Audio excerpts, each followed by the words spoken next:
रंगे सियारों का रंग बारिश की बूंदों से बहुत जल्दी उतर जाता है। कनाडा के पीएम के साथ भी कुछ ऐसा ही हुआ। हाल ही में जस्टिन ट्रूडो ने कुछ ऐसे फैसले लिए थे जिससे भारत में उनके लिए एक पॉजिटिव वातावरण बनने लगा था। लेकिन एक बार फिर ट्रूडो ने जिस तरह की बयानबाजी करी, वह भारत के संप्रभुता को सीधे सीधे चोट थी। इसके बाद भारत ने भी ले लिया बड़ा एक्शन। तो वहीं दूसरी तरफ भारत कुछ करने वाला है बड़ा। यही वजह है कि भारत के सेना प्रमुख खास करके जा रहे हैं सऊदी अरब और अन्य देशों के दौरे में।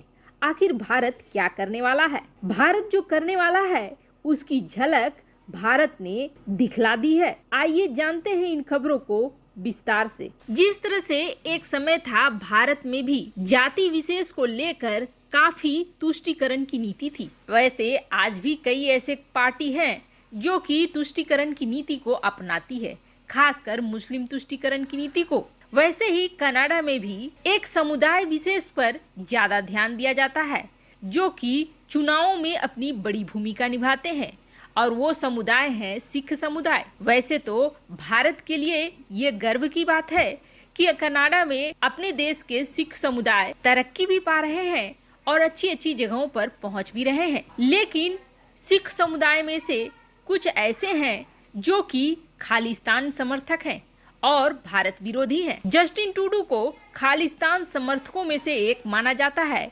क्योंकि वो कई बार उनकी रैलियों में भाषण देते देखे गए हैं। यही वजह है कि जब जस्टिन ट्रूडो भारत आए थे अपनी यात्रा के लिए, तो न प्रधानमंत्री मोदी ने उन्हें कोई भाव दिया था और न ही पंजाब के मुख्यमंत्री कैप्टन अमरिंदर सिंह ने। वैसे तो ट्रूडो ने अपने परिवार सहित भारत यात्रा का योजना बनाया था और भारत को खुश करने के लिए भारतीय परिधानों में उनका पूरा परिवार नजर आया था।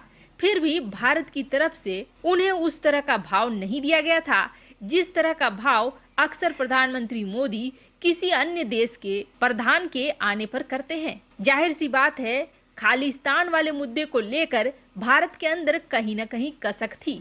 वैसे हाल ही में माता अन्नपूर्णा की मूर्ति को, जो कि काफी सालों पहले भारत से चुराकर कनाडा ले जाया गया था, वापस करके जस्टिन ट्रूडो ने एक पॉजिटिव संदेश देने की कोशिश करी थी, जिस कारण प्रधानमंत्री मोदी ने मन की बात में इस बात का जिक्र भी किया था।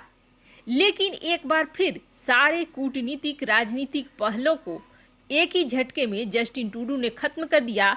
भारत के किसान आंदोलन के बारे में बयान देकर भारत के आंतरिक मामले में बयान भारत को बहुत ही बुरा लगा।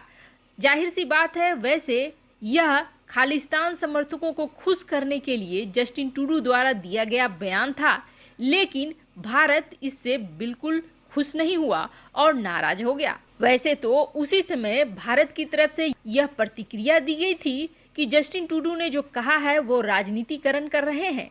वहीं दूसरी तरफ अब भारत ने बड़ा एक्शन लेते हुए उसके उच्चायुक्त को बुलाकर ये साफ कर दिया है कि अगर इस तरह के बयान दोबारा आते हैं कनाडा की तरफ से, तो अपने रिश्तों के बारे में एक बार फिर से सोचना पड़ेगा। वैसे आपको बता दें, दूसरी तरफ भारत पूरे एक्शन वाले मोड में है। यही वजह है कि सेना प्रमुख भी अपने एक्शन को दिखला रहे हैं और इस एक्शन से चीन और पाकिस्तान सकते में है। वैसे इन देशों की परेशानी खत्म होने वाली नहीं है, बल्कि अभी और बढ़ेगी, क्योंकि सेना प्रमुख मुकुंद नरवणे अब सऊदी अरब और यूएई का दौरा करने वाले हैं। और इस खबर से ही चीन और पाकिस्तान की हवा टाइट हो गई है। एक वक्त था जब चीन और पाकिस्तान का इन देशों पर राज चलता था और ये उनके प्रभाव में काम करते थे, लेकिन जैसे ही भारत में मोदी सरकार आई, समीकरण बदलने लगे और भारत के रिश्ते इन देशों के साथ कहीं ज्यादा अच्छे हो गए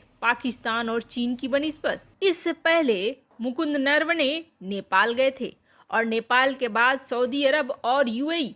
खास तौर पर यह दिखलाता है कि आने वाले समय में अगर पाकिस्तान पर हमला होता है या तुर्की को जवाब दिया जाता है, तो इन देशों का क्या रुख होगा, इसे जानना भी बेहद जरूरी है। और माना यह जा रहा है कि अगले हफ्ते नरवणे इन्हीं हालातों को समझने और भारत के अनुरूप समीकरण बिठाने की कोशिश में लगे हुए हैं। और दूसरी सबसे बड़ी वजह ये बताई जा रही है कि सऊदी अरब से जल्द ही पाकिस्तानी सैनिकों को बाहर किया जाएगा और उसकी जगह भारतीय सैनिक जो कि इजराइल से ट्रेनिंग लेंगे स्थापित किया जाएगा। वैसे आपको बता दें, सऊदी अरब अपने देश में पाकिस्तान के सैनिकों का इस्तेमाल करता है सेना के रूप में। वैसे ये 2-2 दिन की यात्रा है और पहला पड़ाव मुकुंद नरवणे का सऊदी अरब होगा, जो कि भारत के साथ अपने रक्षा संबंधों को मजबूत करने के लिए तत्पर है। यहाँ तक कि हथियारों को बनाने के लिए भी वह भारत के साथ साझेदारी करना चाहता है। वहीं दूसरी तरफ डीआरडीओ इन दिनों कमाल पे कमाल कर रहा है। जहां एक दिन पहले भारत ने 2 मिसाइलों का सफल परीक्षण करा था, तो वहीं अब भारत ने एक साथ 10 मिसाइलों का सफल परीक्षण करा है। इन 10 मिसाइलों के एक साथ दागे जाने के बाद चीन में भी बौखलाहट आ गई है।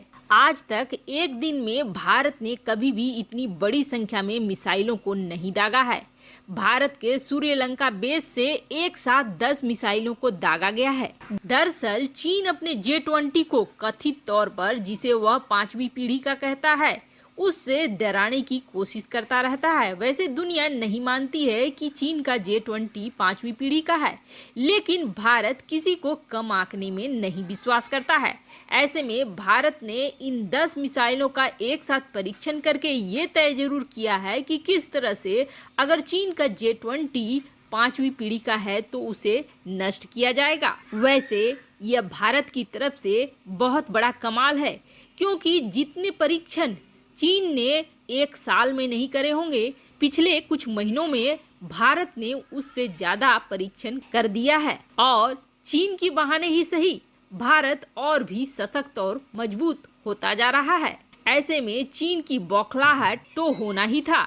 चीन अपनी बौखलाहट ग्लोबल टाइम्स में और ट्विटर जैसे सोशल मीडिया प्लेटफॉर्म पर निकाल जरूर रहा है, लेकिन इसका कुछ फायदा होने वाला नहीं है।